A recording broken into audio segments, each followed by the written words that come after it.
रामकृष्ण हरी मंडळींनो, माऊली कीर्तन सोहळा महाराष्ट्रातील सर्वात लोकप्रिय असलेले एकमेव चॅनल सप्ताह कीर्तन, भागवत कथा, हरिजागर व लाईव्ह कार्यक्रमाकरिता अवश्य संपर्क करा।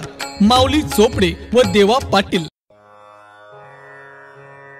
रामकृष्ण हरी परभणी जिल्हा वारकरी मंडळ सार्वजनिक शिवजन्मोत्सव सोहळा निमित्त श्री राम कथा व अखंड हरिनाम सप्ताह आरंभ सोमवार दिनांक 12 फेब्रुवारी 2024 रोजी, सांगता सोमवार दिनांक 19 फेब्रुवारी 2024। स्थळ मातोश्री हरिभक्त परायण चंद्रभागाबाई गंगारामजी मोहिते आध्यात्मिक निवासी वारकरी शिक्षण संस्था, वसमत रोड, परभणी। या सप्ताहातील दैनंदिन कार्यक्रम सकाळी 4 ते 6 काकडा आरती, 10 ते 12 गाथा भजन, दुपारी 1 ते 3 श्रीराम कथा, सायंकाळी 4 ते 5 हरिपाठ, 5 ते 6 संगीत भजन, 6 ते 8 हरिकीर्तन व 8 वाजता छत्रपती शिवरायांचे चरित्र। या सप्ताहात तुम्ही ऐकले नसतील असे दररोज सायंकाळी 6 ते 8 या वेळात परभणी जिल्ह्यातील महान संत विभूतींचा इतिहास, संत चरित्र कीर्तनातून ऐकण्यास मिळेल। तेव्हा सर्व भाविक भक्तांनी कीर्तन श्रवण सुखाचा अवश्य लाभ घ्यावा ही नम्र विनंती। विनीत हरिभक्त परायण श्री बालासाहेब नाना मोहिते पाटील, संस्थापक अध्यक्ष शिवजयंती महोत्सव। या कीर्तनाच्या अंतर्गत ठाकूरबुवाच्या परंपरेची ओळख आपल्याला व्हावी, असा प्रयत्न व्हावा असं सूचन आहे, महत्त्वाचं आहे। तर ठाकूरबुवाच्या परंपरेचा परिचय तसा फार मोठा आहे, तरी मी महत्त्वाचे ठळक मुद्दे आपल्यासमोर मांडणार आहे। ठाकूरबुवाची परंपरा उभी राहिली तर त्याला 12 पिढ्या झालेल्या आहेत। माझ्यापर्यंत आतापर्यंत 12 पिढ्या मागे पडलेल्या आहेत। ही ठाकूरबुवाची परंपरा सुरू होऊन पहिल्यांदा जे ठाकूरबुवा होते ते काशीमध्ये होते आणि काशीमध्येच त्यांना दृष्टांत झाला आणि भगवंत पंढरीनाथाचं दर्शन घ्यावं, भगवंत पंढरीनाथाची सेवा करावी या त्यांचं नाव बुवाजी बुवा होतं। ते इथे आले आणि पंढरपूरमध्ये भगवंताचं दर्शन घेतल्याच्यानंतर त्यांना वाटलं की आता आपलं जीवन भगवत कार्यामध्ये राहावं, परंतु वारी जर करायची असेल तर कुठेतरी दूर राहून पंढरीला यावं लागतं। तिथेच राहणाऱ्याची वारी काही नसते, दूर राहावं लागतं। म्हणून त्यांनी निर्णय घेतला आणि सेनगावला ते राहायला गेले। 3-4 पिढ्या आषाढी कार्तिकीची वारी होती। माहूरचं दत्त मंदिर जवळ असल्यामुळं दत्ताचाही त्यांना ध्यास होता, दत्ताची भक्ती घरात होती, म्हणून ते दत्ताच्याही दर्शनाला जायचे। आणि शेनगाव हे नरशीपासून जवळ असल्यामुळं नामदेवाच्या कार्याची ओळख त्यांना झालेलीच होती। पुन्हा नामदेव महाराजांच्या परंपरेमध्ये केशीराज तिथं मंदिर आहे, फार सुंदर मंदिर आहे। नरशीपासून अगदी 7-8 किलोमीटरवर ते केशीराजांचे भक्त होते आणि त्या केशीराजाचे भक्त ठाकूरबुवा होते आणि त्या परिसरामध्ये केशीराजाची भक्ती सुंदर चांगली चाललेली होती।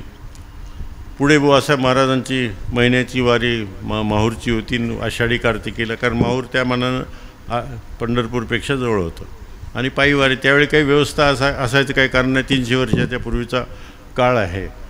मग दत्त भगवंतानीच त्यांना संकेत दिला की तुझ्या उद्धाराचा विषय राहिलेला नाही, आता जगत उद्धारासाठी तू वारकरी संप्रदायाचा स्वीकार केला पाहिजे आणि वारकरी संप्रदायाचं कार्य तुम्ही केलं पाहिजे।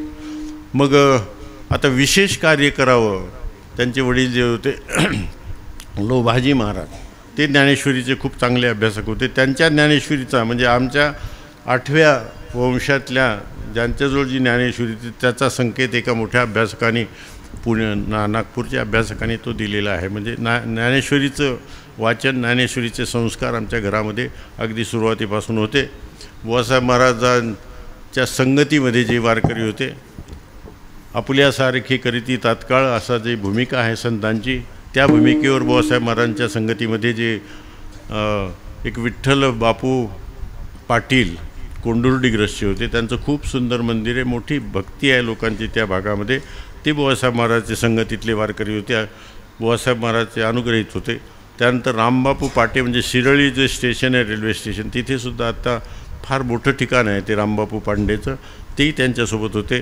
त्याच्यानंतर येसूबाबा ते हरिजन होते या तिन्ही, आणि त्यांचं ठिकाण आहे टेंभुर्णीला, ते सोबत होते. त्यानंतर दैठण्याला धीरजगीर महाराज म्हणून संन्यासी आणि योगी होते, ते त्यांच्या संगतीमध्ये वारीला होते. असे बुवासाहेब महाराजांनी आपल्या सामर्थ्याचीच अशी अनेक मंडळी उभी केली आणि त्यांनी या कार्याला उभारी आणली. संताचं कामच आहे की हे कार्य जर पुढे चालायचं असेल, ज्ञानेश्वर माऊलींनी ज्ञानेश्वरी निर्माण केली, नुसती निर्माण करून त्याचा उपयोग नव्हता. त्याच्यानंतर ही ज्ञानेश्वरी पसायदानामध्ये म्हटले, येणे वचने ज्ञानदेव येणे वरे, आपण आपल्या परंपरे येणे वरे ज्ञानदेव सुख्या झाला असं आपण म्हणतो, आणि ते निवृत्तीनाथांनी वर दिलं सुखी झाला असं म्हणतो. परंतु तिथे वचने हा शब्द मूळ ज्ञानेश्वरीमध्ये आहे. आणि वचन काय आहे तर वचन सर्व संतांनी वचन दिलं, कारण ते ऐकायला होते. जनाबाई त्यांच्यासमोर बसलेल्या होत्या, चोखोबाराय त्यांच्यासोबत बसले, नामदेवरायसोबत होते, सगळी संत मंडळी, निवृत्तीनाथ होते, आणि ज्ञानेश्वरी त्यांनी ऐकली. आणि त्यांनी आश्वासन दिले की माऊली, ज्यांच्या उद्धारासाठी, ज्या जगासाठी तुम्ही ज्ञानेश्वरी उभी केलेली आहे ना, तिथपर्यंत नेण्याचं आम्ही कार्य करू. आणि हे सिद्ध आहे. कशाहून सिद्ध आहे? सर्वांचे ज्ञानेश्वरीवर ग्रंथ, ज्ञानेश्वरीवर अभंग आहेत. जनाबाई म्हणते, वाचावी ज्ञानेश्वरी, डोळा पाहावी पंढरी. तसंच नामदेवराय म्हणतात, एक तरी ओवी अनुभवावी, आपल्या अभंगामध्ये म्हणतात. चोखोबा म्हणतात, चोखा म्हणे ग्रंथ श्रेष्ठ ज्ञानदेवी ग्रंथ वाचिता सनाथ जीव होती. म्हणजे ज्ञानेश्वरीची महती या सर्व संतांनी गायला सुरुवात केलं, म्हणून ज्ञानेश्वरी तिथपर्यंत आली. त्याच्यानंतरच्या सर्व संतांनी, त्यातल्या ठाकूरबाच्या परंपरेने ते इतकी ज्ञानेश्वरीचं काम केलेलं आहे. आमच्या दैठण्याच्या पंचक्रोशीमध्ये सगळ्या गावामध्ये जवळजवळ 5 पिढ्यापूर्वीची ज्ञानेश्वरी तुम्हाला पाहायला मिळते, हस्तलिखित ज्ञानेश्वरी. त्या आम्ही पाहिली, अभ्यासली, जवळ मिळवली. म्हणून ज्ञानेश्वरीचं काम, अतिशय मोठं काम ठाकूरबाने केलेलं आहे. आणि आजही त्याचे जिवंत उदाहरणं आपल्याला पाहायला मिळणारे आहेत. आणि मुख्य म्हणजे वारीचा जो ध्यास होता ठाकूरबाचा, त्यांनी नुसती वारी केली नाही, तर दिंड्या उभ्या करून वारी केली आणि अनेकाला वारीला घेऊन गेले. म्हणून तुकोबाराचा अभंग आहे, जाऊ देवाची या गावा, देव देईल विसावा. जाऊ म्हटले, तुकोबारा जाय म्हटलेले नाहीत आणि जातो म्हटलेले नाहीत, जाऊ म्हटलेले आहेत. आणि तोच संकेत ठाकूरबाने घेतला. अनेक दिंड्या आजही ज्या चालू आहेत. माहूरला आत्ताच मी दिंडीला जाऊन आलो, आमच्यासोबत 200 लोक होते. ती दिंडी पहिली 10-20 लोकाची असेल बुवासाहेब महाराजांच्या काळामध्ये. आज तिथे हजारो लोक वारकरी माहूरमध्ये येतात, सुंदर अशी विठ्ठल भक्ती करतात. नाहीतर एरवी तिथे दत्ताचं नाव चालते, परंतु विठ्ठलाचं नाव या वारीमध्ये फक्त आणि हीच एक वारी आहे की जी एकादशीला भरते, आणि तिला ठाकूरबुवाची वारी असं म्हटलेलं आहे. ती बुवासाहेबांनी सुरू केलेली वारी आहे. म्हणून बुवासाहेबांनी अशी माणसं उभी केली. माणसं म्हणजे काय, संत उभी केली की ज्यांची मंदिरं, येसूबाबाचं तर उदाहरण फार सुंदर आहे. पुढे बुवासाहेब आणि त्यांचे वडील लोहगावला राहायला आले की 70-80 किलोमीटरचं अंतर कमी होते. आणि इथल्या लोकांनी आग्रह केला की महाराज, तिथून तुम्ही येता, त्याच्यापेक्षा लोहगावला आम्ही तुम्हाला जागा वगैरे देतो, आणि इथून तुम्ही पंढरीची वारी करा. मग येसूबाबा राहिले टेंभुर्णीला, रामबापू राहिले शिरळीला, विठोबा महाराज राहिले कोंडूरला. हे तिघं एकत्र यायचे. विठोबा महाराज यायचे, रामबापू यायचे, मग येसूबाला गायचं. येसूबाबाच्या गावी आले तर येसूबाबाचा देहावसान झाला होता, देह गेलेला होता. आणि रामबापू बोलून गेले, म्हणे याच्या वाऱ्या राहिल्यात. म्हणले आम्ही तर याची तिरडी उठवायच्या तयारीत आहोत, आता काय हे वारी करणार आहे. आणि त्यांची सामर्थ्यशाली महापुरुष होते. त्यांनी सांगितलं की याच्या जागेवर कोणी देह देईल का? त्याचा बाबूंना मी देतो देह. तो तिरडीवर झोपला आणि हे उठले, आणि त्यांनी पुढे अनेक वर्ष वारी केली. हा इतिहास आहे. ते मंदिर आहे, हरिजनाचं मंदिर जरी आहे तरी अत्यंत पवित्र, आणि सर्व समाज त्या मंदिरामध्ये भजन करतो, प्रेमाने दर्शन घेतो. इथून जवळ आहे, वसमत तालुक्यात टेंभुर्णी नावाचं गाव आहे. तर ही जी क्षमता आहे, ही जी ताकद आहे, हे चमत्कार नाही आहेत. आपण त्याला चमत्कार म्हणतो, आणि चमत्कारामध्ये घोटाळा झालेला आहे. चमत्कारामुळे आपल्या डोक्यामध्ये काहीतरी संशय येतात. ह्या दिव्य घटना आहेत, आणि ह्या दिव्य घटना समजून घेण्यासाठी दिव्य सामर्थ्य लागतं. तुकोबारायला वैकुंठाला गेले, सदैव वैकुंठाला गेले. सदैव वैकुंठाला जाते का हा प्रश्न सर्वांच्या समोर आहे. आम्हाला पडणं साहजिक आहे. तुमचं आमची ताकदच काय ना आमची तुमची संसारी बुद्धी आहे तिला कळतेच काय म्हणून आपल्याला संशय येतो. परंतु सदैव वैकुंठाला गेले ही इतकं निश्चित आहे. परंतु त्याच्यासाठी बुद्धीची दिव्यता पाहिजे. बुद्धीमध्ये दिव्यता येईल कशी? भक्ती केली तरी येईल, भजन केलं तरी येईल, समर्पण केलं तरी येईल देवाला. देव तुमची बुद्धी दिव्य करेल. नाहीतर तुमची आमची सामान्य संसारी बुद्धी आहे तिला काही कळत नाही फार. आणि मग वाटतं की मग आकाशवाणीवर मला भाषण होतं याच सदैव वैकुंठागमनाचं म्हणजे तुकोबारायच्या बीजेचं भाषण होतं. तर शेवटी मी एकच सांगितलं की बाबा तुम्हाला हा विषय जर बरोबर वाटत नाही किंवा पटत नाही की तुकोबाराय सदैव वैकुंठा गेले नाही तर तुम्ही तसं समजा, काही अडचण नाही. आणि तुमच्या जर अंतकरणामध्ये तसा भाव निर्माण झाला असेल आणि तुकोबाराय सदैव वैकुंठाला गेले तर फारच चांगलं आहे. परंतु तुकोबाराय तुम्ही म्हणले की सदैव वैकुंठाला गेले म्हणून पाठ थोपटायला येणार नाहीत आणि नाही म्हणले तर रागवायला येणार नाही. त्याची काळजी करू नका. हा दिव्य भूमिकेचा विषय आहे आणि आपण अत्यंत सामान्य जीवन जगणारे लोक आहोत. त्याला दिव्यता पाहिजे, बुद्धीची दिव्यता पाहिजे, मनाची दिव्यता पाहिजे, तर हे गोष्टी कळतात. विठाला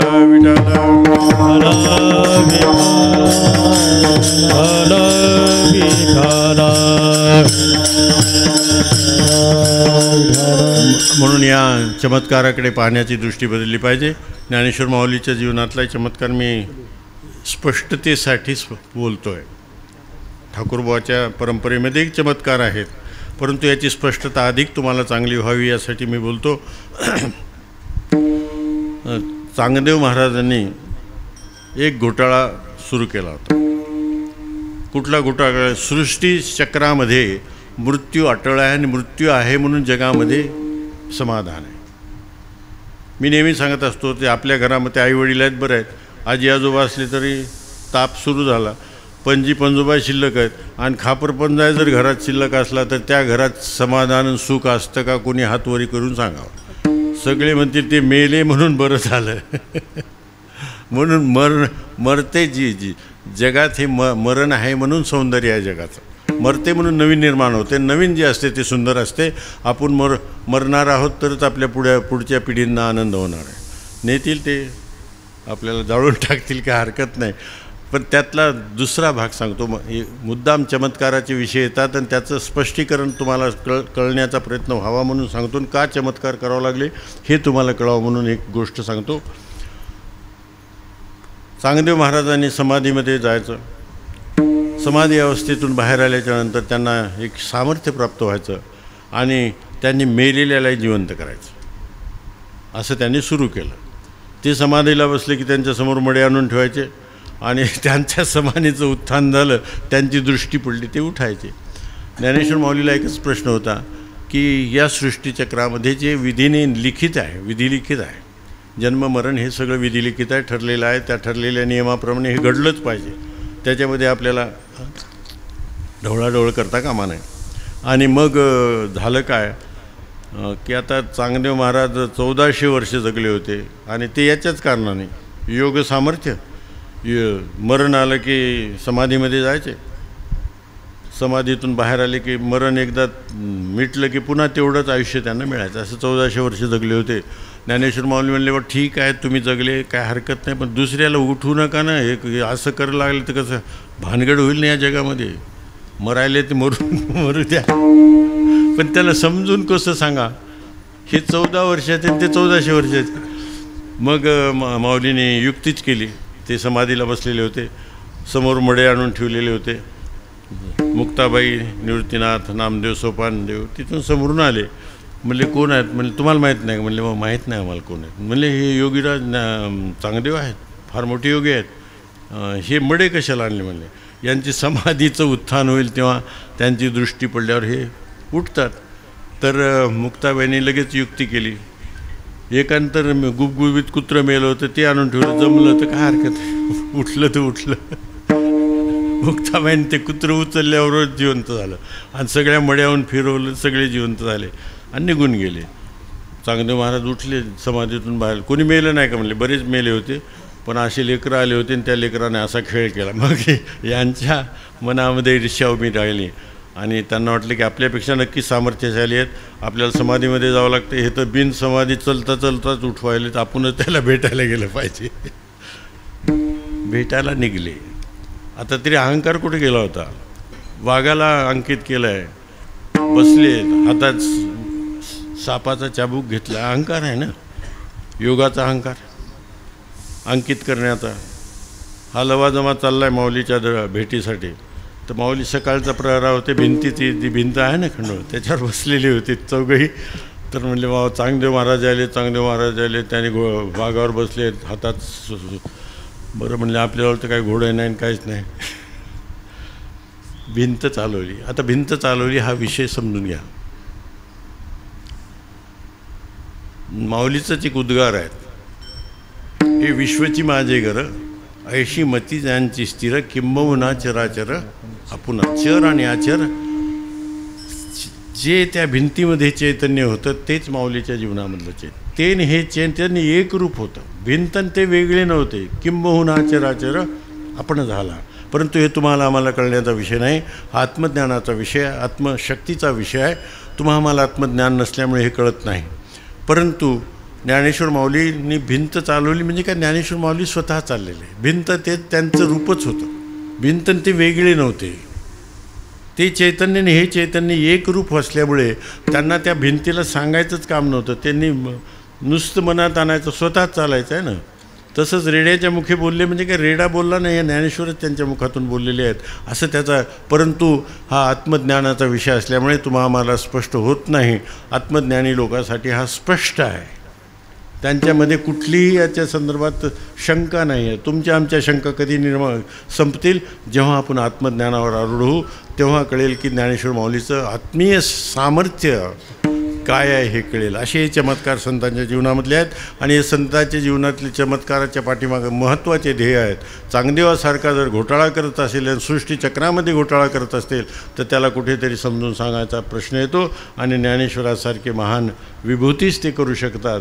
म्हणून या चमत्काराकडे जायचे. विठाला विठाला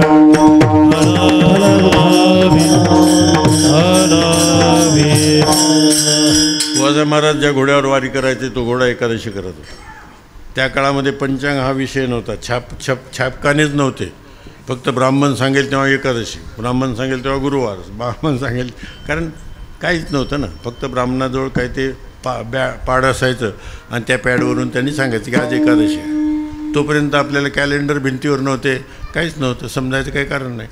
तर प्रसंग सांगतो. बुवासाहेब महाराज ज्या घोड्यावर वारी करत होते तो त्या घोड्याची इतकं सामर्थ्य, संतांच्या संगतीमध्ये काय परिणाम होऊ शकतो याचा ठळक उदाहरण आहे की बुवासाहेब महाराजांचा घोडा एकादशी करायचा. पंढरीला आल्याच्यानंतर एकदा प्रसंग आला की आज का उद्या एकादशी. वास्करांनी सांगितलं की नाही, बुवासाहेबाच्या घोड्याला विचार.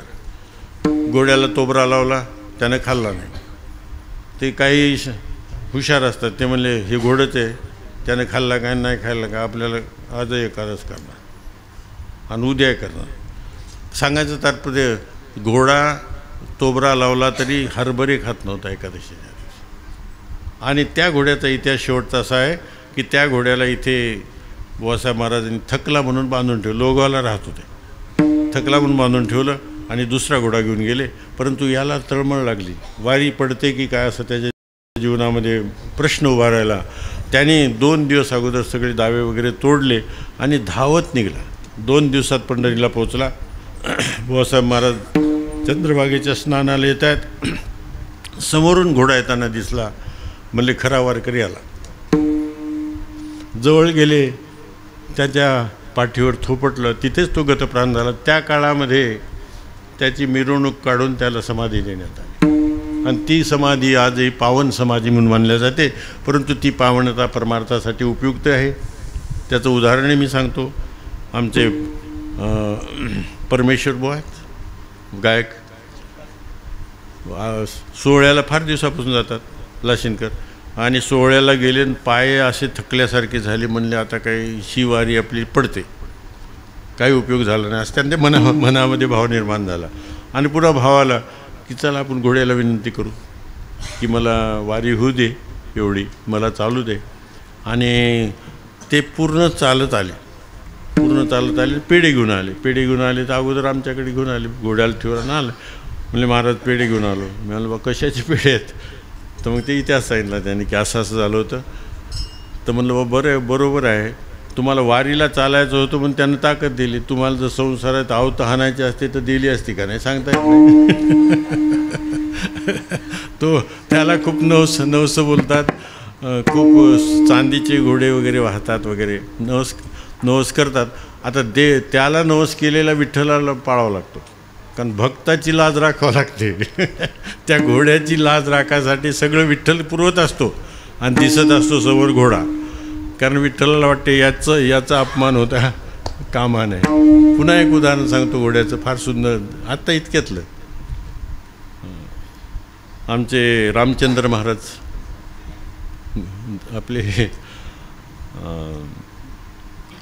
लमानी ते आले पंढरपूरला, आणि त्यांचं जे कार्ड होतं त्याच्या तारखा कोणी बदलून दिल्या होत्या. अर्ध्या तिकिटासाठी तारखा बदलून दिल्या होत्या. आणि करोनामुळं म्हाताऱ्याला प्रवेश बंद झाला देवाजवळचा. पंढरीला आले, त्या पोलीसवाल्याने पाहिले याची तारीख, जावं बोले, प्रवेश नाही. ते धाडधाड रडायला लागलं की मी ज्याच्यासाठी आलो त्या देवाचीच जर माझे दर्शन होणार नाही आता कसं व्हायचं. धडधड रडायला लागला तो ग्रस्त की आता माझं फार चुकलं तर खरीच, विनाकारण करून घेतलं कोणाच्या हातानं मी, त्याचं तारीख बदलून घेतली ना आता माझं देवाचं दर्शनच बंद झालं. पुन्हा त्याच्या मनात आलं की चला आपण घोड्यालाच विनंती करू. आणि त्याने घोड्याला विनंती केली की मग पेढे वाटतो काय असं की मला देवाचं दर्शन व्हावं. आणि दुसऱ्या दिवशी पुन्हा गेले, तेच पोलीसवाला त्याने विचारलं नाही, म्हणजे जा. त्यानं ते कार्डही नाही पाहिलं, त्याला जाऊ दिलं. आल्याबरोबर देवळातून आल्याबरोबर पेढे की वाड्यात पेढे घेऊन आला. म्हणला महाराज असं झालं होतं, नुसतं पेढे नाही म्हणला 10 लोकांना मी जीव घालतो, मला पंगत करायची नाही तर माझं जे दर्शनच बंद झालं होतं. हे उदाहरण कशामुळे सांगतो, बुवासाहेब महाराजांच्या घोड्यांचा. हे आत्ता ह्या जवळचे मी अनुभवलेले सांगितले, असे तर खूप आहेत, खूप प्रकार आहेत. इथं त्या घोड्याचा इतिहास आहे. आमच्या रायपूरकरांचे 5-6 जोड्या चोरी गेल्या होत्या त्या काळामध्ये, झाल्या तिला 50-60 वर्ष झाले. सगळा परिसर धुंडून पाहायला काय मिळण्याची शक्यता नाही. बैल पुन्हा एकदा गेले की मिळत नसतात, ते खाटकाकडे जातात वगैरे असं काहीतरी होतं. तर आमच्या वडिलांची त्यांची भेट झाली. म्हणले घोड्याला नमस्कार होईल काहीतरी. आणि घोड्याला नमस्कार केला, सगळ्या जोड्या त्यांच्या परत आलेल्या त्यांच्या मुलांना माहीत. आता हा इतिहास इथं रायपूरचा आहे, जवळचा आहे. कशामुळे सांगतो आहे, हे काही चमत्कार वगैरे म्हणून सांगत नाही. संतांच्या संगतीमध्ये गेल्याच्यानंतर जसा रेड्याची समाधी झाली आणि रेड्याची आज पूजा होते, रेड्याच्या तिथं मोठा सप्ताह, हरिनाम सप्ताह होतो माऊलीच्या संगतीमुळे. तर संताच्या संगतीमुळे उद्धराया जन जीवा उद्धराया जन जीवा उद्धराया जन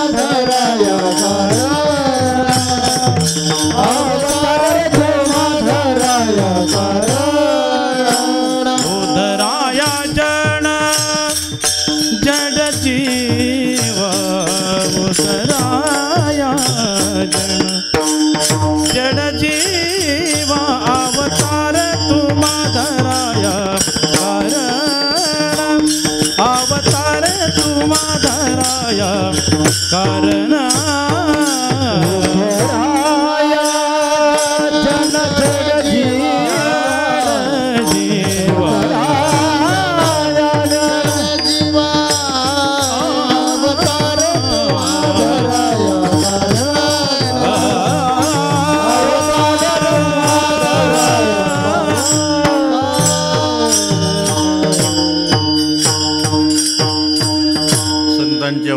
जन आणि जडजीव यांचासुद्धा उद्धार करण्यासाठी संत अवतार घेतात. आणि त्याची उदाहरणं ठाकूरबाच्या परंपरेमध्ये अनेक आहेत, सांगण्यासारखे आहेत, ते सांगेल. त्याच्या अगोदर महत्त्वाचं सांगतो की निळोबारायाच्या नंतर वारकरी संप्रदायाच्या प्रचार प्रसाराचं कार्य फड परंपरेकडे आलं आणि 4 मूळ फड उभे राहिले. त्यात देहूकर म्हणजे तुकोबारायाच्या परंपरेचा एक फड होता, दुसरा वास्करांचा फड होता, तिसरा आजरेकरांचा फड होता आणि चौथा ठाकूरबुवांचा फड होता. या 4 आज कोणी वारकरी असेल तर या 4 फडाशी कुठेतरी तो संलग्न असतो परंपरेने. म्हणून या 4 फडाच्या अंतर्गत महाराष्ट्रामध्ये वारकरी संप्रदायाचं काम पुढे चालत आलेलं आहे आणि ठाकूरबुवाचं काम मराठवाड्यातलं नाही महाराष्ट्रातलं महत्त्वाचं काम झालेलं आहे. त्याचं उदाहरण सांगतो. तात्यासाहेब वास्कर त्यांनी एक मंदिराची पायाभरणी वाशीला ठेवली होती आणि मी विद्यापीठात असताना मी त्या कार्यक्रमाचा अध्यक्ष म्हणून मला नेमलं होतं. तर तेव्हा ते त्या व्यासपीठावरून जे बोलले होते तो तुम्हाला सांगतो. जर वारकरी संप्रदायाला वृक्षाचं रूपक मानलं तर वास्कर म्हणले आम्ही खोडाच्या ठिकाणी आहेत, परंतु विस्तार ठाकूरबुवाचा आहे. जो विस्तार दिसतो तो ठाकूरबुवाचा आहे. म्हणून दिंड्याद्वारे पैठणला दिंडी, नरशीला दिंडी, औंढ्याला दिंडी, तुमच्या माहूरला दिंडी, पंढरपूरला दिंडी, देहू ते पंढरपूर दिंडी, आळंदी ते पंढरपूर दिंडी, अशा अनेक दिंड्या उभ्या केल्या आणि त्या दिंड्यामध्ये सर्वांचा सहभाग उभा केला. लोकांना घेऊन गेले सोबत आणि वारकरी उभा जर केला असेल तर ठाकूरबुवांनी वारकरी उभा केलेला आहे आणि भजन जर उभं केलं असेल तर ठाकूरबुवांनी पूर्वीच्या काळामध्ये सगळे सप्ताह तुकोबाराच्या गाथ्याचं भजन प्रमुख होतं. ज्ञानेश्वरीचं प्रवचन व्हायचं, संध्याकाळी कीर्तन व्हायचं आणि हरिपाठ व्हायचा असे क्रम होता. परंतु आता भागवत कथा आल्यामुळे त्या क्रमामध्ये बराच फरक झालेला आहे. तरी सांगायचं तात्पर्य 4 फडामधला महत्त्वाचा फड ठाकूरबुवाचा होता. ठाकूरबुवाच्या अंतर्गत इथे 2 फड उभे आहेत, 3 फड म्हणा, आता 4 फड म्हणा. कांसूरकराचा फड ठाकूरबुवाच्या फडाच्या अंतर्गतला फड आहे. वालूरकरांचा फड ठाकूरबुवाचाच फड आहे. मुळात ते ठाकूरबुवाशी संलग्न वारकरी होते. उखळीकरांच्या फडाला खूप मदत ठाकूरबुवांनी केलेली आहे. तिकडे रामबापू म्हणून आहे त्याला वेळेगावला, ते मंदिर आणि ते कार्य ठाकूरबुवा निवृत्ती महाराजांनी उभे केलेले आहे. निवृत्ती महाराजांनी म्हणजे बुवासाहेबांनी जसे संत उभे केले होते तसेच निवृत्ती महाराज म्हणजे आमचे पंजोबा त्यांनी संत उभे केले आणि त्या संतांमध्ये मोतीराम महाराज आहेत. मोतीराम महाराजाला कीर्तनाला त्यांनी उभं केलं. रंगनाथ महाराज त्यांचे अनुग्रहित होते. सोपान काका उखळकर त्यांना ज्ञानेश्वरी देऊन त्यांना मार्गस्थ केलं होतं, पुढे नेलं होतं. तर हे परमार्थ उभं करण्याचं काम ठाकूरबुवाकडून फार मोठ्या प्रमाणावर झालेलं आहे. आणि निवृत्ती महाराजांचं जीवन असं होतं की त्यांचा ध्यास होता की माझा अंत आळंदी येथे व्हावा आणि मला ज्ञानेश्वरांनीच जवळ घ्यावं. आणि खरोखरच त्यांचे ज्ञानेश्वरीवर इतकं प्रेम होतं. ज्ञानेश्वरीचे इतके ग्रंथ त्यांनी उभे केले होते. ज्ञानेश्वरीवर इतका इथे पांडुरंग काका मिरखेलकर एक मोठे ज्ञानेश्वरीचे अभ्यासक होऊन गेले. त्यांना निवृत्ती महाराजांना आशीर्वाद दिला होता की ज्ञानेश्वरी वाचा. ज्ञानेश्वरी त्यांनी खूप लोकांना ज्ञानेश्वरी करून घेतली. राम महाराज त्यातलेच आहेत.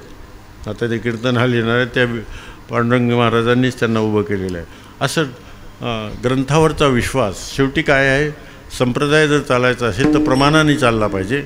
आणि प्रमाण काय, आपण भाग्यवान आहोत. लक्षात घ्या, आपला देव मोठा आहे, आपले संत मोठे आहेत, ग्रंथ मोठे आहेत आणि ग्रंथ प्रमाण आपला सर्व संप्रदायाची मांडणी आहे. परंतु होते काय, आज 12 लाख लोक पंढरीला येतात. बरं वाटते नुसतं, परंतु ते बरं नाही आणि खरं नाही. जोपर्यंत पंढरीला वारकरी होऊन जाता येणार नाही तोपर्यंत देवाने तुम्हाला का भेट द्यावी. तुकोबाराय काय म्हणतात, होय होय वारकरी, मग म्हणतात पाय पाय पंढरी. अगोदर काय म्हणतात, पंढरीचे वारकरी ते अधिकारी मोक्षाचे. तुम्हाला अधिकारी व्हायचं आहे ना मोक्षाचं, तर तुम्हाला पंढरीची वारी करावं लागेल ना. तर मी नेहमी सांगत असतो की असं मोकळं देवाला जाऊ नका. जायचं असेल तर निश्चयाने जा. निश्चय एवढाच करा की आपल्या जीवनामध्ये पंढरीची वारी करावी. पंढरीनाथाची भक्ती आपल्या जीवनामध्ये. वारी म्हणजे वारी आहे काय, वारी फार मोठं साधन आहे, फार भक्तीचं मोठं साधन आहे आणि ते संतांनी आपल्यासाठी दिलेलं आहे आणि ते आपण स्वीकारलं पाहिजे, माळ धारण केली पाहिजे अनुग्रह घेतला पाहिजे, ग्रंथ वाचले पाहिजे, संत विचाराकडे गेलं पाहिजे आणि अनन्य झालं पाहिजे. पंढरीचा वारकरी अनन्य, विठ्ठलाला जो अनन्य आहे तो पंढरीचा वारकरी. ज्याच्या जीवनामध्ये दंभ नाही, खोटेपणा नाही, तो पंढरीचा वारकरी. जो निष्काम आहे, पैशासाठी वारी करणारा नको, भक्ती करणारा नको, कीर्तन करणारा नको, तो पंढरीचा वारकरी. पाप भिरू पाहिजे, त्याच्या जीवनामध्ये पापाला स्तारा असता कामा नये, असा वारकरी उभा करण्याचं काम ठाकूरबुवाने केलं. ते निवृत्ती महाराज रंगनाथ महाराजांनी 25 वर्ष पायीवारी केलेली आहे. सोनपेठवरून दैठणे 25 वर्ष पायीवारी केलेली. नंतर ते आळंदीला राहिले, शेवटी ते परभणीला स्थिर झाले. अगोदर दैठण्याची वारी करायचे. हे मोतीराम महाराज, रंगनाथ महाराज, आज ज्यांची नावं महत्त्वाची मानल्या जातात या परमार्थ क्षेत्रामध्ये, ते कोणाचे अनुग्रहित आहेत? ठाकूरबुवाचे अनुग्रहित. मोतीराम महाराज परंपरेने ठाकूरबुवाचेच आहेत. म्हणून लक्षात घ्यायचं, ही जी महान माणसं संत उभी राहिले म्हणून कार्य उभं राहिलं. कार्य उभं सहज राहत नाही, माणसं उभी करावं लागतात. आणि म्हणून मोठमोठी माणसं या परमार्थ क्षेत्राला दिली असतील तर ठाकूरबुवांनी दिलेले आहेत. मोतीराम महाराजाचं नाव आज आघाडीवर आहे, संतांमध्ये आघाडीवर आहे. तुकोबारायचं वर्णन करण्याची गरज राहिली नाही. मोतीराम महाराजांच्या वर्णनात तुकोबारायचं वर्णन आहे. मोतीराम महाराजांच्या जीवनामध्ये तुकोबारायची दर्शन आहे. एवढी मोठी माणसं उभी केलेली आहे ठाकूरबुवांनी. दैठण्याचं जे मंदिर आहे ते बुवासाहेब महाराज ठाकूरबुवांचं आहे. ते रस्त्यातलं मंदिर. राहायचे याला लोहगावला, आणि लोहगावून वारीला निघायचे. पण वारीच्या क्रमाच्या संदर्भात एक उदाहरण सांगतो. त्यांच्या पत्नी गिरिजामाई, ज्यांचं बाळातपण देवाने केलं होतं. हरिबाबाचं जे मंदिर आहे ते बाळातपण देवाने कारण हे बाहेरच असायचे, हे घरी नसायचेच कधी, पंढरीच्याच मार्गावर असायचे. तर उदाहरण सांगतो. गिरिजामाई थकल्या होत्या, वारीला निघायचं होतं बुवासाहेबाला. तर गिरिजामाईने म्हटल्या, मला वाटते तुम्ही उद्या जाऊ. म्हणले उद्या कशामुळे बुवा? माझा वारीचा क्रम तर आज मला निघायला पाहिजे. नाही म्हणे, मला जायचं आहे. जायचं म्हणजे प्रयाण करायचं आहे, स्वर्गाला, वैकुंठाला जायचं आहे. तर बुवासाहेब बोलून गेले, उद्या कशाला, मग आजच घ्या ना उरकून. लगेच प्राण सोडला. आणि बुवासाहेब महाराजांनी मग अंतविधी करून जायचं ठरलं की आता अंतविधी करायचा. तर गिरिजाबाईंनी हळूच मान वाकून पाहिलं, आहेत का बुवासाहेब? जगाला कशाला दाखवता म्हणे गंमत, चला. तर हे सामर्थ्य कुठून उभं राहिलं? तर भगवत भक्तीमधून राहिलं, निश्चयामुळं राहिलं. निश्चयाचे बळ तुका म्हणे तिची फळ. त्या आमचे 5 मंदिरं, देह जावो अथवा राहो, पांडुरंगी दृढभाव, बुवासाहेबाचं मंदिर वाटेत आहे. लोहगावकर तुकाराम महाराजांचं मंदिर परळीत आहे. जगमित्र नागावाच्या मंदिराच्या समोरच ते मंदिर आहे. त्याच्या पलीकडे आमच्या आजोबाचं मंदिर वडाच्या वाडीला आहे. त्याच्या पलीकडे आमच्या पंजोबाचे वडील, जिथे सगळा सोहळा थांबतो, माऊलीचा सोहळा ज्यांच्या सन्मानामध्ये थांबतो, माऊलीच्या पाऊतका कुठेच बाहेर काढल्या जात नाहीत. फक्त ठाकूरबुवासाठी त्या पाऊतका पालखीच तिथं ठाकूरबुवाच्या मंदिरात जाते आणि तिथे पूजा अभिषेक होतो माऊलीचा. त्या समाधीवर घोड्याचं रिंगण होतं, सगळं भजन तिथं होतं. तिथे मोठा महत्त्वाचा थांबा आहे आणि तो फक्त आमचे तिथे नामदेव महाराजांची समाधी आहे. त्यांच्या जीवनाचा आलेख पाहायला म्हणजे लक्षात येतं, त्यांनी कुठे ब्रह्मगिरीवर त्यांना एकच ध्यास होता की जे बुवासाहेब महाराजांनी कार्य केलेलं आहे ते कार्य आपल्या जीवनामध्ये पुढे चाललं पाहिजे. त्याच्यासाठी आपल्या पिढीमध्ये महात्मे, मोठे संत महात्मे जन्माला आले पाहिजे. तर त्यांना वाटलं की आपण तपश्चर्या केली पाहिजे. गेले ब्रह्मगिरीला आणि रोज ब्रह्मगिरीची क्रम सुरू झाली. निवृत्तीनाथाची भेट झाली. निवृत्तीनाथांना त्यांनी सांगितलं की मला तुमच्यासारखाच पुत्र पाहिजे. कशासाठी पाहिजे? की वारकरी संप्रदायाचं काम त्यांनी पुढे नेलं पाहिजे. तर म्हणे मग माझ्यासारखा कसा होईल? मला तुझ्या पोटाला जन्माला यावं लागले. तर म्हणे चिन्ह काय? तर माझ्या डोक्यावर पिंड असेल म्हणे.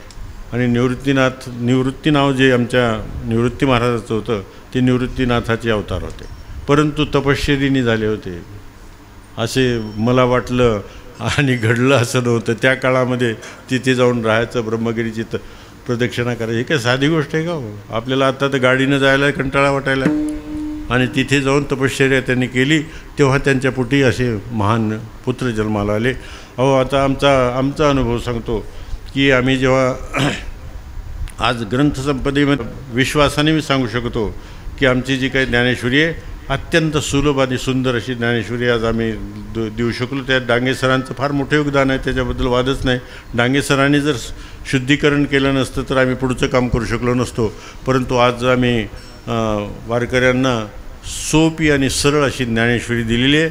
आता ज्ञानेश्वरीचं हिंदीत रचना करून हिंदी ज्ञानेश्वरी आता मोठ्या प्रमाणावर आळंदीतून दिल्या जात आहे आणि इंग्रजीची ज्ञानेश्वरी तयार आहे.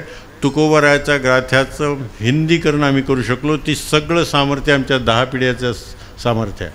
आमच्या लक्षात आलं. आम्हाला एकही उणीव कधी वाटली नाही.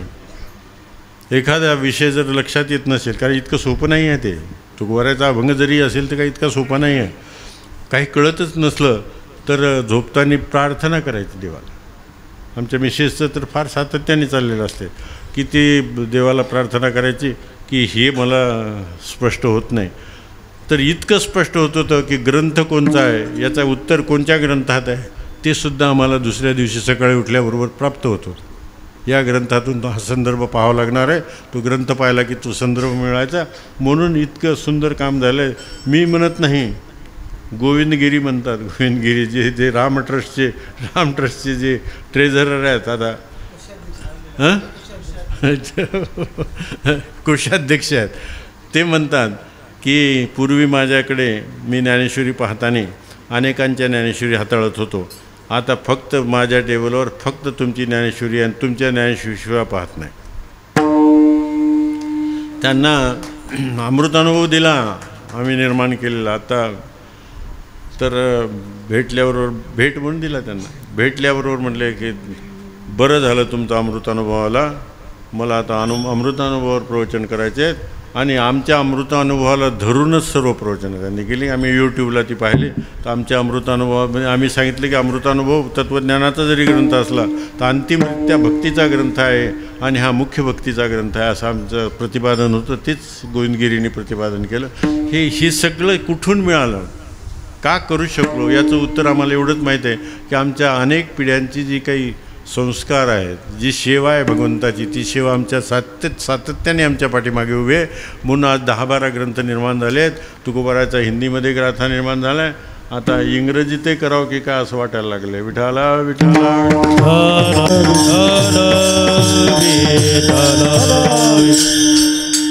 त्यांच्या जीवनाकडे पाहताना लक्षात येतं, आमचे नामदेव महाराज थकले होते आणि पंढरपूरला श्रावणवारीला गेले.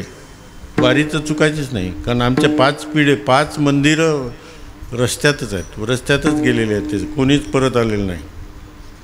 तर नामदेव महाराजांना वाटलं की आता श्रावणवारी झालेली आहे, कार्तिकी वारी दूर आहे आणि मला माऊलीचं दर्शन होते की नाही, कारण कार्तिकीपर्यंत मला जीवन आहे की नाही माहीत नाही. तर आपल्या मुलाला सांगितलं की मला आता दैठण्याला वगैरे काही घेऊन जाऊ नको, मला आळंदीला घेऊन चाल. त्यांनी मेना केला, मेन्यामध्ये बसवलं, आळंदीला गेले, आळंदीचं दर्शन घेतलं आणि पंढरीच्या जवळ आले वेळापूरला. तर म्हणले मी माझा देह जर पंढरीत जर पडला तर मी मुक्त होईल, मला मुक्त व्हायचं नाही. घेईन मी जन्म याचसाठी देवा, तुझी चरण सेवा साधावया. आणि तिथे त्यांनी आपला देह विसर्जित केला की आज तिथे ज्ञानेश्वर माऊलीला सुद्धा थांबावं लागतं त्यांच्या समाधीजवळ. अशी या परंपरेमध्ये अनेक गोष्टी आहेत, चमत्कार बी खूप आहेत. इथे तेली होते, इथे गाव आहे. त्या काळामध्ये बैलावर सामान असायचं, पायी चालायचं आणि आपलं जे काही कारण महिना 1.5 महिन्याचा प्रवास असायचा. इथून निघलं पण दैठण्याहून निघल्यावर पण आळंदीहून यायचं म्हणजे 1.5 ते 2 महिन्याचा कालावधी लागायचा. तर ओझं वाहण्यासाठी म्हणून एक बैल असायचा आणि तो बैल दिवे घाटामध्ये गतप्राण झाला. गतप्राण झाल्याबरोबर प्रश्न पडला की आता त्यावेळी पुण्याहून म्हणजे बरंच दूर होतं ना आळंदी, काय आता सारखं बोलता येत नाही की घंट्यावर जाणं जाऊ. बैल नाही म्हटल्यावर आता काय प्रश्न. तर ही वार्ता सगळ्यात सोबतच्या वारकऱ्यांमध्ये पुरली गेली तर सांगितलं की बुवासाहेबाला सांगा म्हणले. बुवासाहेबच काहीतरी करतील. बुवासाहेब जवळ आले, बैलाच्या कानात म्हणले, अरे बाबा, आम्ही ज्यांनी रेड्याच्या मुखाने वेद बोलवलेत त्याच्या दर्शनाला चाललो आम्ही. तू आता इथे मध्ये आमचा गाळण करू नको, तिथपर्यंत आम्हाला ने. आणि तो उठला बैल. ती आळंदीला गेला, आळंदीहून परत आला आणि परत आल्याच्या नंतर त्याचं देह गेला. तर सांगायचं तात्पर्य त्याची समाधी आहे, महत्त्वाची समाधी आहे. म्हणजे त्याला उठवलं, त्याच्याकडून ती वारी करून घेतली. हे सगळं भक्तीचं सामर्थ्य आहे, हे मला सांगायचं आहे. तो आपण जर आपल्या जीवनामध्ये तितकी निष्ठेने आणि तितक्या आतुरतेने भक्ती करू तरच शक्य आहे. असं इतकं सहज शक्य नाही, सहज शक्य नाही. आम्ही ठाकूरबुवाच्या, मी विद्यापीठामध्ये होतो, मोहिते साहेब बी आमच्यासोबत होते. विद्यापीठामधून रिटायर झाल्याच्या नंतर त्याच दिवशी निर्णय झाला की आता महिन्याची वारी करायची. आणि निर्णय असा केला की जितक्या पायी वारी आमच्या पूर्वजांनी केल्या त्या सगळ्या पायी वारी आम्ही करायच्या. कारण वारी आमच्या घरचा महत्त्वाचा संकेत आहे. आणि त्या वाऱ्या याच्यासाठी करायच्या की आपल्या पूर्वजांनी काय काम केलेलं आहे आणि त्याचे परिणाम काही शिल्लक आहेत का हे शोधण्यासाठी आम्ही पायीवारी सुरू केली. आणि ते परिणाम जेव्हा आमच्या लक्षात आले, आता गोरलेगाव शेषरावजीची सासरवाडी आहे, तर ते गावातले लोक सांगतात की आत्तापर्यंत आमच्या गावातून एकही अर्ज पोलीस स्टेशनला गेलेलं नाही. आजचं सांगाल मी. आणि कशामुळं की तुमची दिंडी येत गेली आणि जे काय आमच्यामध्ये संस्कार उभे राहिले, तर एकही पोलीस स्टेशनला आजच्या घडीला त्यांच्या गावातला एकही अर्ज पोलीस स्टेशनला नाही, तक्रार नाहीच आहे. कशामुळे तर म्हणले, व तुमचे पूर्वज येत गेले आणि जे काय आम्हाला वारकरी संस्कार मिळाले त्याच्यामुळे आमच्या गावामध्ये खूप समाधान, शांती आहे. त्याच्यापुढे कोंडूर डिग्रस आहे. कोंडूर डिग्रसला गेलं ते मग हळूहळू सांगतात लोक. आम्ही तर काय विचारत नाही, पाहत राहतो, बोलत राहतो, ऐकत राहतो. मग एक तिथल्या लोकांनी सांगितलं की महाराज, आमच्या गावात अंडंसुद्धा विकल्या जात नाही. आमच्या मुस्लिम समाजांचे जे अंडे विकणारे होते त्यांनी गाव सोडून मोठ्या रोडवर जाऊन थांबले, कारण त्यांना धंदा चालत नाही. अंडंसुद्धा, पतंगे मंडळीचं गाव आहे, देशमुख मंडळीचं गाव आहे, पण अंडंसुद्धा तिथे विकत नाही. इतका व्हेजिटेरियन लोक आहेत ते गावच्या गाव. हे कशामुळे सांगतो आहे, या ठाकूरबुवांच्याकडून काय घडलं आहे, काय घडलं आहे, समन्वय घडलेला आहे. दत्तभक्तीचा समन्वय आहे, शिवभक्तीचा समन्वय आहे. आमच्या दोन्ही घरच्या लोहगावची वारी औंढ्याला जाते, लोहगावची वारी माहूरला जाते, नरशीला जाते, पैठणला जाते. सगळ्या ठिकाणी आमचे मठ मंदिर आहेत, मोठमोठी मठमंदिरं उभी केली आमच्या पूर्वजांनी, की एकाच कारणाने केले. सगळ्यात जवळचे मंदिर असतील तर देवाच्या जवळचे मंदिरं, मठ असतील तर आमचे मठ आहेत. कारण बाकीची संत मंडळी म्हणायची की ठाकूरबुवा हे विठ्ठलाच्या जवळची माणसं आहेत, जवळची माणसं आहेत. असा खूप मोठा इतिहास आहे, सुंदर इतिहास आहे. त्यातल्या अनेक घटना मार्गदर्शक आहेत. मी म्हणत नाही, शंकराचार्य म्हणतात. शंकराचार्याने आमचा जेव्हा ठाकूरबुवाच्या परंपरेचा इतिहास वाचला तर त्यांनी सांगितलं की समाजाला मार्गदर्शन करणारा हा इतिहास आहे. परमार्थ क्षेत्रामध्ये मार्गदर्शन पाहिजे असेल तर या संत महात्म्यांच्या चरित्राचा विचार झाला पाहिजे. अशा पद्धतीचा विचार आहे. विठाला विठाला. ठाकूरबुवाचं चरित्र 150 वर्षापूर्वी शालिग्राम महाराजांनी लिहिलं होतं. तो ग्रंथ उपलब्ध आहे. त्याच्यानंतर ठाकूरबुवाचं चरित्र लिहिलेलं आहे आमच्या ज्यांनी साईबाबाचं चरित्र लिहिलं आणि शेगावच्या महाराजांचं चरित्र लिहिलं, दासगणू महाराज, त्यांनीसुद्धा ठाकूरबुवाच्या चरित्राचा लिखाण केलेलं आहे. आम्हाला ते मार्गदर्शक होते. आम्ही जेव्हा आमचं चरित्र आम्ही गद्य प्रकटन केलेलं आहे. आणि आजही आपल्याजवळ कोणाला लागलं तर नक्कीच वाचनीय पुस्तक आहे, छोटंसं पुस्तक आहे. किंमत आहे, आम्ही त्याची जास्त काही घेत नसतो, खर्च झाला तेवढा घेत असतो. 50 रुपयाचं ते पुस्तक आहे. मी आणलेत काही पुस्तक, कोणाला लागले तर जरूर घ्या आणि जरूर वाचा. याच्यासाठी वाचा की भक्ती क्षेत्रामध्ये, वारकरी संप्रदायामध्ये कसं योगदान केलेलं आहे, वारकरी संप्रदाय म्हणजे काय, आणि आपल्याकडून सुंदर आणि वारकरी तुकोबाराय म्हणतात, होय होय वारकरी वारकरी व्हा, तुम्हाला तुमचं कल्याण झाल्याशिवाय राहणार नाही. आज भरकटल्यासारखं झालेलं आहे समाजामध्ये. अनेक लोक उभे राहिलेले आहेत. कोणी म्हणते हे व्हा ते व्हा ते व्हा, परंतु आम्ही म्हणतो ज्ञानेश्वर माऊली तुकोबाराय सांगतात त्यांच्यासारखे महान संत या जगात, ज्ञानेश्वरासारखा तर संत या जगाच्या पाठीवर झालेलाच नाही असं अनेकाचं मत आहे. आणि त्याचं ऐकायचं तर आपलं कल्याण होईल. म्हणून ज्ञानेश्वर तुकारामांचं ऐका. विठोबा रखुमाई जय जय विठोबा रखुमाई. ज्ञानराज माऊली तुका, ज्ञानेश्वर माऊली ज्ञानराज माऊली, ज्ञानेश्वर माऊली ज्ञानराज माऊली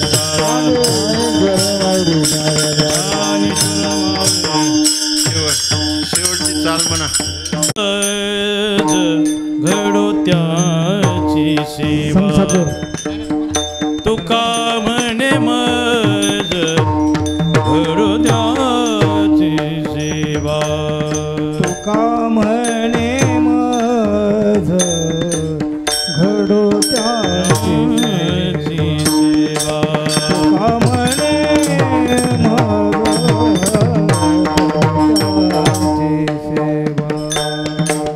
तुका म्हणे मज घडो त्याची सेवा, तुका म्हणे मज घडो त्याची सेवा, तुका म्हणे मज घडो त्याची.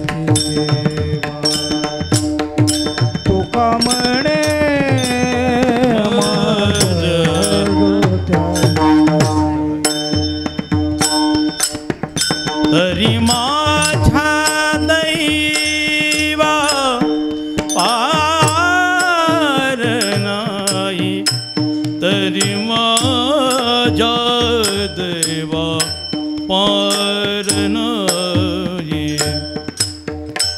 तरी माझ्या दैवा पार नाही, तरी माझ्या दैवा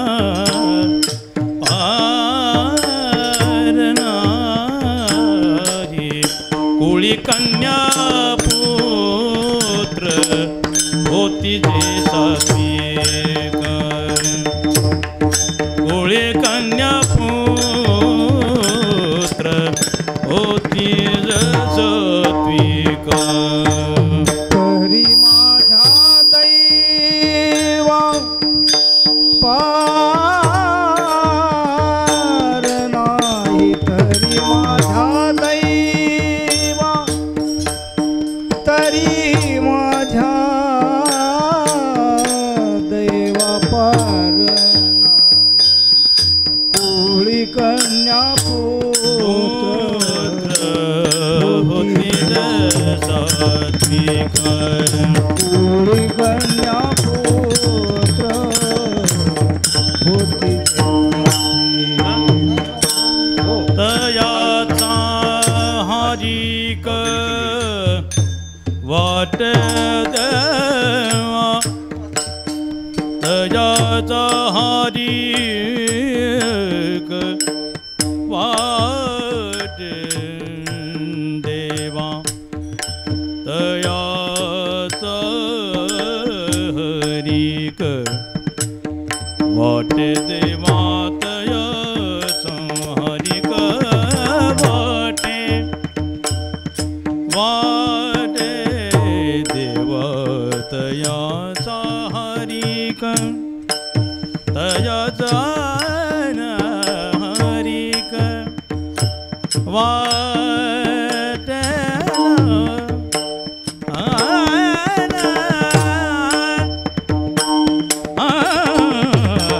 तयाचा हरिक वाटे दे वाटे देवा,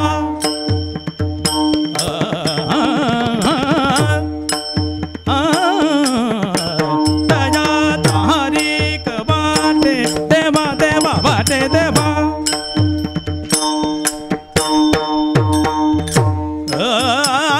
तयाचा हरिक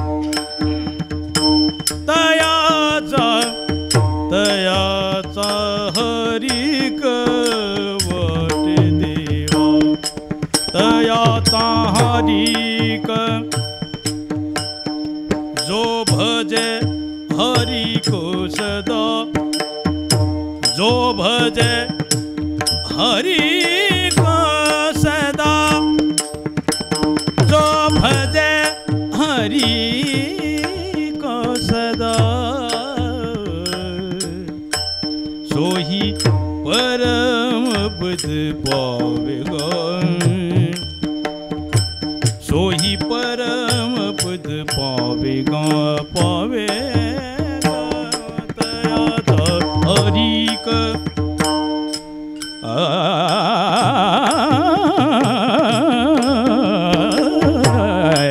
तया हरि का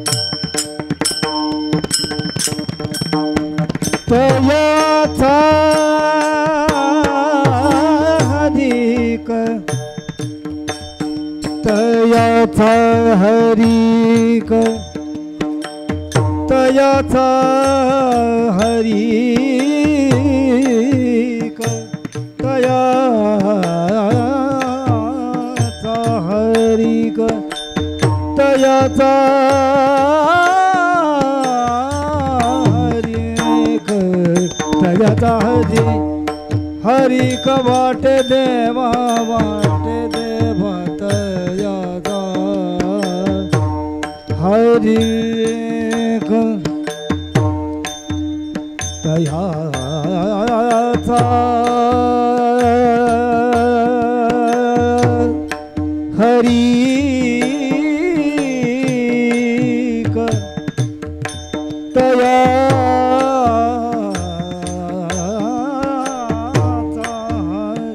हा म्हण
तयाचा हरी क वाटे देवा वाटे देवा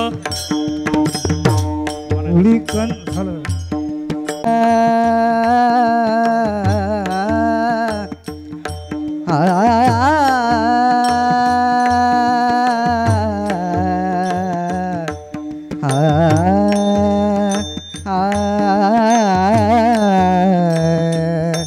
रे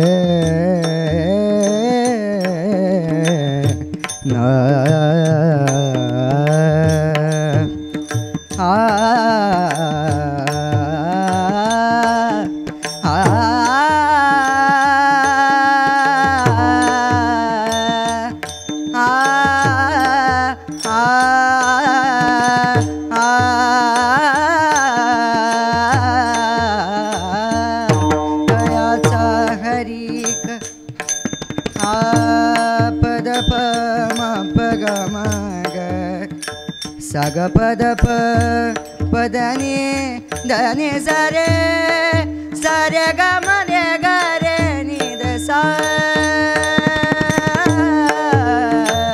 तयाचा हरी हरी कवाते देवा कोळी कन्या पुत्र होते जे सात्विक कोळी कन्या पुत्र होती जे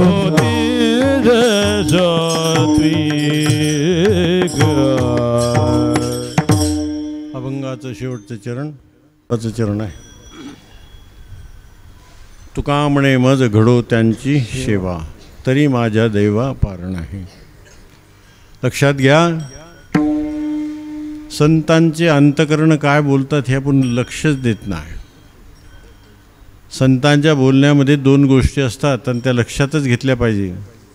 एक त्यांची परमार्थिक अनुभूती असते, सहज बोलत नाहीत. मी बोलतो तो परमार्थिक अनुभूतीचं बोलत नाही. तुकोबाराय बोलत असतील तर त्यांची परमार्थिक अनुभूती त्यांच्या शब्दाच्या पाठीमागे असते. आणि दुसरं त्यांचं अंतकरण तुमच्यासाठी कळवळत असतं. तुमच्या अंतकरणामध्ये हे विचार पोचावेत ही त्यांची भावना असते. काय म्हणतात जगद्गुरु तुकोबाराय बोलतायत, तुका म्हणे मज घडो त्यांची सेवा. कळली का भूमिका? कळत नाही आपल्याला. जगद्गुरु असा उद्गार काढतात, कशासाठी काढतात? आपल्या हिता जो असे जागता धन्य माता पिता त्याची, हे जे उद्गार आहेत त्यांची अनुभूती आहे आणि त्यांचं अंतकरण आहे. तुमच्या आमच्यासाठी तळमळणारं अंतकरण आहे. जोपर्यंत संतांचं अंतकरण आणि अनुभूती कळत नाही तोपर्यंत अर्थ कळत नसतो आणि अर्थ घेत नसतो. आपण ऐकत असतो नुसता, शब्द घेत असतो. म्हणून संतांच्या वाङ्मयाकडे पाहताना आपली दृष्टी बदलली पाहिजे, अंतकरण बदललं पाहिजे. की माझ्या कल्याणासाठी बोलतायत, अंतकरणापासून बोलतायत आणि अनुभूतीचं बोलतायत. अनुभवे आले अंगा ते जगा देत असे असो. म्हणून तुकोबाराचे शब्द अत्यंत महत्त्वाचे आहेत. मी कीर्तनामध्ये नेहमी म्हणत असतो, कीर्तनात जर काय महत्त्वाचं असेल तर तुकोबाराचा अभंग महत्त्वाचा आहे. तिथे लक्ष द्या, त्या एका शब्दाकडे लक्ष द्या.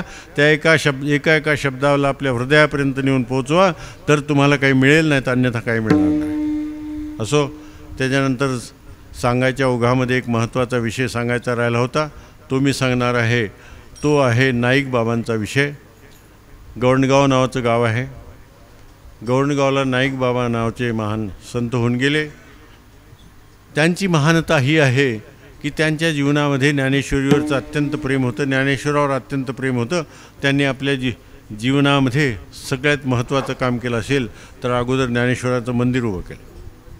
नुसतं मंदिर उभं केलं नाही तर तिथे ज्ञानेश्वरी ग्रंथ उभा केला लोकांसाठी. ठाकूरबुवाचं एकही मंदिर दक्षिणा पेटीचं नाही आहे. त्या छिद्रवाल्या पेट्या असतात ना, एकाही मंदिरात छिद्रवाली पेटी नाही पैसे टाकण्याची. ज्ञानेश्वरी आहे फक्त. प्रत्येक ठाकूरबुवाच्या मंदिरामध्ये ज्ञानेश्वरी उभी आहे, पैसे टाकण्याची पेटी उभी नाही. सांग, ते आमचे ठाकूरबुवाचे शिष्य होते, निवृत्ती महाराजाचे.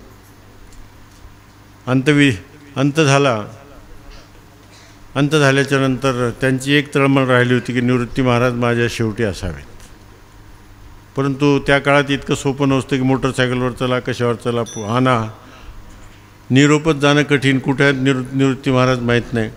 परंतु निवृत्ती महाराजाला आपोआपच निरोप लागला की दहन सुरू झालं होतं, पेटलं होतं. त्या पेटलेल्या दहनातून गुरु आले म्हणून हात बाहेर काढला नाईक बाबाने की निवृत्ती महाराज आले. हे शब्द उच्चारल्या गेल्याबरोबर बाहेर हात आला नमस्कार करण्यासाठी. एवढं सामर्थ्य कुठून आलेलं भक्तीचं सामर्थ्य आहे, भक्तीचं सामर्थ्य. आता वारीचं मी सांगूनच टाकतो एकदा, एकच मिनिटाचा विषय आहे. करोना आला आणि एकदम बंद झालं, जिल्हाबंदी आली आणि वारी आली होती 4 दिवसावर. तेव्हा विचारही केला नव्हता की असं काही घडणार आहे म्हणून. एकदम बंदी आल्याबरोबर पहिला प्रश्न उभा राहिला की आमची वारी म्हणजे बुवासाहेब महाराजांची वारी आहे आणि ती आम्ही पाऊतका घेऊन वारी करत असतो सोबत. आता बंदी आली म्हणल्यावर म्हणलं प्रयत्न करायचा. कलेक्टरकडे आमचा एक डेप्टी कलेक्टर विद्यार्थीच होता. म्हणलं बाबा तू जाऊन एवढं आम्हाला करून दे, आम्हाला वारीला जाणं आवश्यक आहे, वारी बुडता कामा नाही. 7 पिढ्याची महिन्याची वारी चालू आहे आणि ही जर बुडली तर आमच्यासाठी फार कठीण आहे. कलेक्टरने सांगितलं की ते कोणाचे प्रपोजल घेऊ नका आणि कोणाला परवानगी द्यायची नाही. त्यांनाही कळत नव्हतं, काय व्हायला कळत नव्हतं आणि म्हणले परवानगी द्यायची नाही. 2 दिवस आधी एकादशी 2 दिवस राहिली, कलेक्टरनीच आपला निर्णय बदलला आणि स्वतःचे अधिकारी SP ला पाठवले की तुम्हीच परवानगी द्या आणि तुम्हीच पहा कोण चाललं आणि कोण आले, आमच्याकडे नकोच ते. आणि SP कडे ते अधिकार आले परवानगी द्यायचे. आणि त्या टेबलला आमचा पुतण्या होता. त्या पुतण्याला आम्ही सांगितलं की आता संधी आलेली आहे, तू जाऊन SP साहेबाला भेट, कारण त्याच्या ऑफिसमध्ये असल्यामुळे तू भेटू शकतोस, आणि विनंती कर आणि खरं सांग, काहीच खोटं सांगू नको. कारण परवानगी कशासाठी होती, कोणी तुमच्या रक्ताचं मेला असेल तर त्याच्या अंत्यविधीला परवानगी होती, आणि दुसरी परवानगी होती तुमच्या रक्ताचं कोणी ॲडमिट असेल तर त्याला भेटायला जायला परवानगी होती. तर दोन्ही काही नव्हतेच आमच्याजवळ. तर त्यांनी सांगितलं, SP त्याचं ऐकलं. दशमीला रात्री कळलं की आम्हाला परवानगी मिळणार, आणि एकादशीला सकाळी गाडी कोणती, ड्रायव्हर कोणता, प्रवास करणार कोण. 7 वाजता मी चैत्र शुद्ध एकादशीला इथून निघलो गाडीत बसून. 12 वाजता पुंडलिकराच्या मंदिरापर्यंत गेलो, वंदन केलं चंद्रभागेला. सगळंच गाव बंद होतं, मंदिरं बंद होते. तिथूनच कळसाचं दर्शन घेतलं आणि गाडीत बसून इथे हरिपाठाला परत आलो. की अशक्य गोष्ट ती शक्य का झाली याचं कारणच त्याची इच्छा होती. नाही तर आम्ही हतबल झालो होतो की आता आपली वारी पडली. कोणाला हिंमतही नव्हती की जाय रे मोटरसायकलवर वाकडं तिकडं कसं बी आपण दोघं जाऊ. माझी तर ताकदच नव्हती, पण दुसरा जायला तयार नव्हता. परंतु तिथून पुढे मग आम्हाला सगळ्या करोनातली एकही वारी ठाकूरबुवाची पडलेली नाही. आणि जाताना मी लोकांना बोलत होतो, जे वारकरी आमचे बहिणीला यायचे त्यांना सांगत होतो, मी सगळ्या ठाकूरबुवांच्या वारकऱ्याची वारी मी करत आहे, तुम्ही काही चिंता करू नका. आणि एकाही वारीला जाता आलं नाही असं कधीच घडलं नाही. आणि त्या करोनातल्या परिस्थितीमध्ये सुद्धा सगळ्या वाऱ्या केल्या. आणि आता तर होतात होणारच आहेत. म्हणून ठाकूरबुवाची वारी, महिन्याची वारी जी पडण्याची शक्यता होती ती पडू दिली नाही देवाने. हे विठ्ठलाची कृपा फार मोठी अनुभव आहे. आता मोहिते महाराजांच्या जीवनाकडे जरी पाहिलं तर त्यांच्या आईचीच कृपा आहे त्यांच्यावर, नाही का. धन्य माता पिता, नाही का हो. तर त्यांच्या आईमुळेच त्यांच्या जीवनामध्ये हा परमार्थाची मांडणी आहे. म्हणून धन्य माता पिता तयाची आहे. आणि माता पित्याने लक्ष घ्यायचं आहे की आपल्या बालकांना आपण परमार्थामध्ये उभं केलं तरच घरामध्ये शांती सुख राहणार आहे. शांती सुखाचं एकच साधन आहे देवाची भक्ती, आणि ती भक्ती आपल्या जीवनामध्ये प्रामाणिकपणे व्हावी एवढीच तुकोबाराची अपेक्षा आहे. त्याच्यामुळे तुकोबारा आपल्या अंतकरणापासून बोलतात. त्यांचं अंतकरण लक्षात घ्या, त्यांनी अंतकरण उघडं केलेलं आहे आपल्यासमोर. एवढं बोलून मी थांबवतो. तुकाराम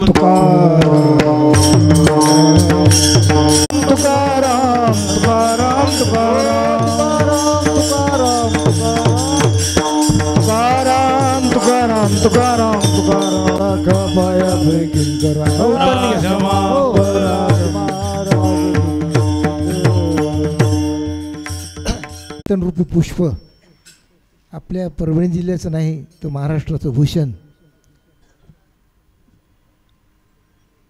गुरुवर्य हरिभक्तपरायण डॉक्टर तुकारामजी बापूसाहेब ठाकूरबुवा यांच्या मुखातून आपण सर्वांनी श्रवण केलं.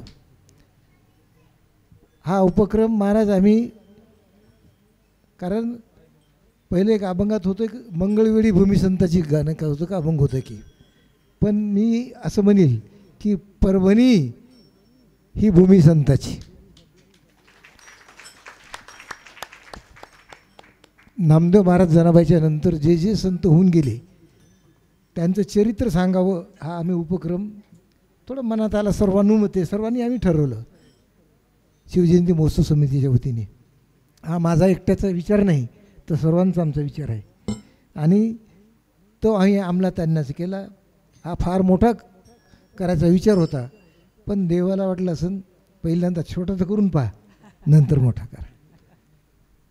महाराजांनी चरित्र सांगितलं. खरं तर चरित्र त्यांचं एवढं आघात आहे संताचं की काय वानू आता नपुरे वाणी मस्तक चरणी ठेवी तशी.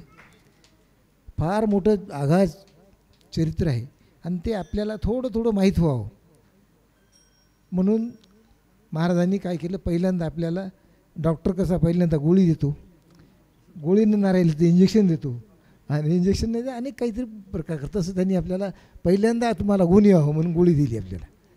म्हणून या ठिकाणी महाराजांचं मी आमच्या शिवजयंती महोत्सव समितीच्या वतीनं महाराजांचं मी ऋण व्यक्त करतो. खरं तर तुमचं ऋण आमच्या लय आहे होय महाराज, भयानक आहे.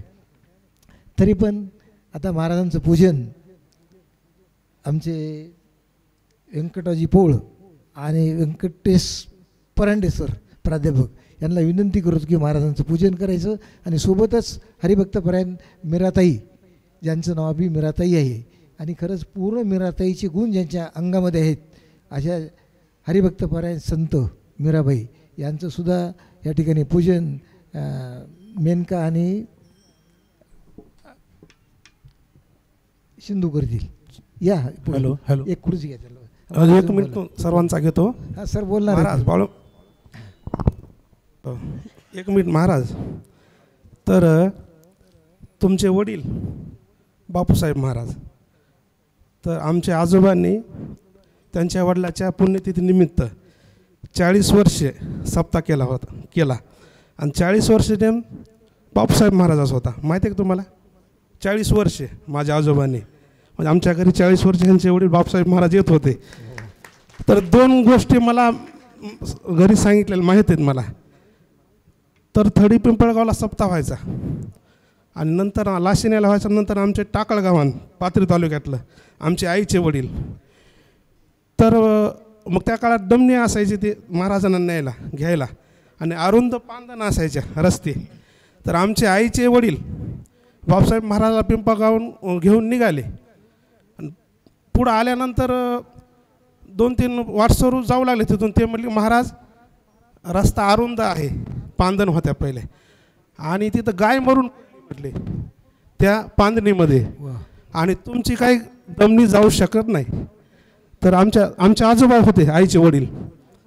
तर बापूसाहेब महाराज म्हणले ठीक आहे, म्हणले बघू होईल काहीतरी. आणि मग ते निघून गेले, ते माणसं निघून गेले आणि आमचे आजोबा महाराज चलत राहिले पुढं. 4 हातावर गेले की गाय उठून निघून गेली.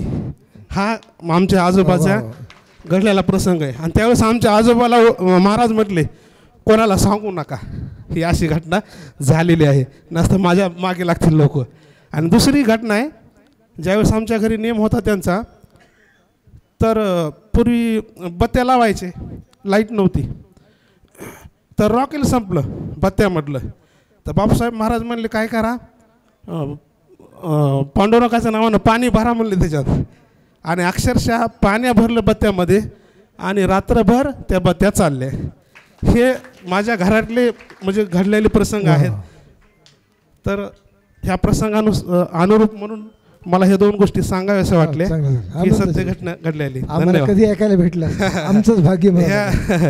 आमचंही भाग्य की बापूसाहेब महाराज आमच्या घरी 40 वर्षे त्यांनी आमच्या घरी सेवा केलेली आहे.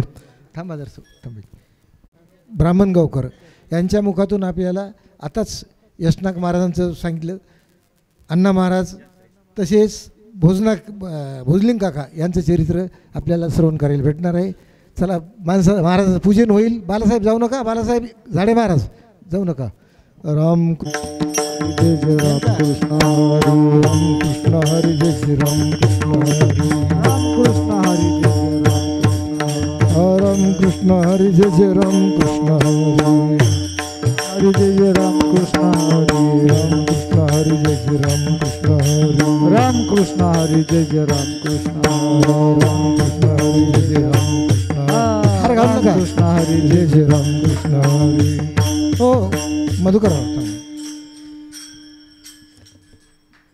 हरिभक्त पर्यंत मीरा हरी जय जय राम कृष्ण हरी हरी हरी हरी हरी हरी हरी राम कृष्ण हरी जय जय राम कृष्ण ओ राम कृष्ण हरी जय जय राम कृष्ण हरी राम कृष्ण हरी जय जय राम कृष्ण राम कृष्ण हरी जय जय राम कृष्ण हरी हे पहा उद्या सकाळी 5 ते 6 काकडा 10 ते 12 गाथा भजन आणि 1 ते 3 या वेळामध्ये श्रीराम कथा 4 ते 5 हरिपाठ आणि 5 ते 6 परभणी जिल्ह्यातल्या संगीत गुणरत्नाचं भजन आणि 6 ते 8 कीर्तन म्हणजे 6 ते 8च कीर्तन आणि त्यानंतर शिवचरित्र सर्व कार्यक्रम वेळेवर होतील. आज थोडे कमी जास्त झालं असं 10-5 मिनटं पण उद्यापासून सर्वांना माझी भजनी मंडळ विशेष विनंती हरिपाठ आहे भजनी मंडळ असेल तर काकडा आहे आणि भजनी मंडळ असेल तरच भजनाची शोभा आहे म्हणून सर्वांनी ये जावं हीच विनंती.